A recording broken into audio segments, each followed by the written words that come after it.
Actually, I want to, actually, I have one encore, if I may. Can I call it an encore? Okay, I have a thought that I find completely disturbing that I just want you all to have so that you will lose sleep tonight just as I do. Are you ready? This will be our parting thoughts together, okay? Humans tend to be unjustifiably hubristic about who and what we are in the animal kingdom and in the world. Just one example. We have these books that have optical illusions in them. Who doesn't love a good optical illusion? We all love optical illusions. The simpler, the better. Why do we call it optical illusions when it really should be called a book of brain failures? Because that's what it is. Oh my gosh, is it out of the diagram? I can't figure it. It's brain failures. We don't call it that, but that's what it is. Okay, we think very highly of ourselves. We call ourselves intelligent. By what measure? Oh, so we list things that we do that no other animals can do. So we say, oh, we have poetry and philosophy, and we have the Hubble telescope, and we compose symphonies. We're intelligent. That is our measure. All right. Well, I studied this briefly. And you ask, well, what is the next closest species to human beings? Basically the chimp. Okay? And how much DNA do we have in common? It's like 98% identical DNA. All right? But we are prone to say, oh, but what a difference that 2% makes. All the chimp can do, maybe it can stack boxes and reach a banana. Maybe. Maybe it can combine a few hand signals. Maybe. But look what we do.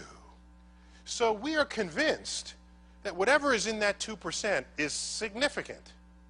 But I want to pose to you a disturbing thought.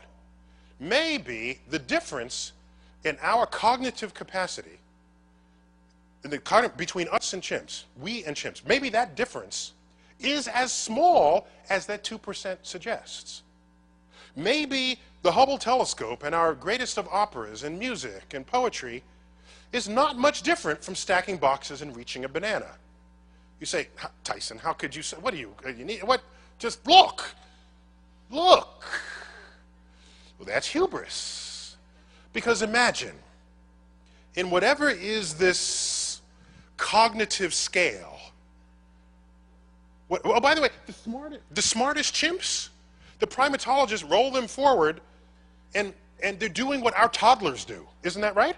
Our toddlers can stack boxes. Our toddlers can put up an umbrella. Our toddlers can make sign language. That's what our toddlers do. But those are smart chimps, studied by the primate experts. Imagine a species, 2% beyond us, in the same scale in which we are 2% beyond the chimp. How smart would they be to us? Well, let's just think about that. If they're as smart compared to us as we are to chimps, then to them there'll be no difference between stacking boxes and the Hubble Space Telescope, because they'd be capable of mental feats far beyond anything we could possibly conceive.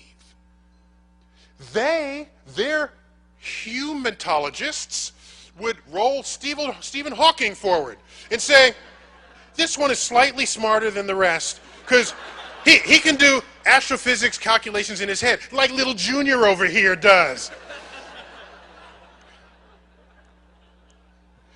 Our greatest works of art and literature and science, their toddlers would have created in their kindergarten and would be on their refrigerator with magnets. Oh, look, little Junior just derived all of quantum mechanics. Isn't that cute? Put that on the freezer door.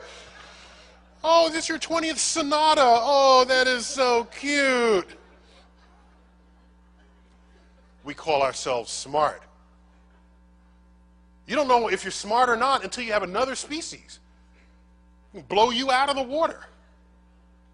And what I'm about to tweet this evening, because it disturbs me, I got to get it off my chest. There's a worm in the street. You walk by it. Does the worm know that you think you're smart? The worm has no concept of your smarts because you're that much smarter than the worm. So a worm has no idea that something smart is walking by it, which makes me wonder whether we'd have any concept if a super species walked by us. Maybe they're uninterested in us because we're too stupid for them to even imagine having a conversation. You don't walk by a worm and say, gee, I wonder what the worm is thinking. This is not a thought that you have. So one of the best pieces of evidence for why we haven't been visited by aliens is that they have actually observed us and concluded there is no sign of intelligent life on Earth. Thank you all. Thank you. Thank you. Thank you.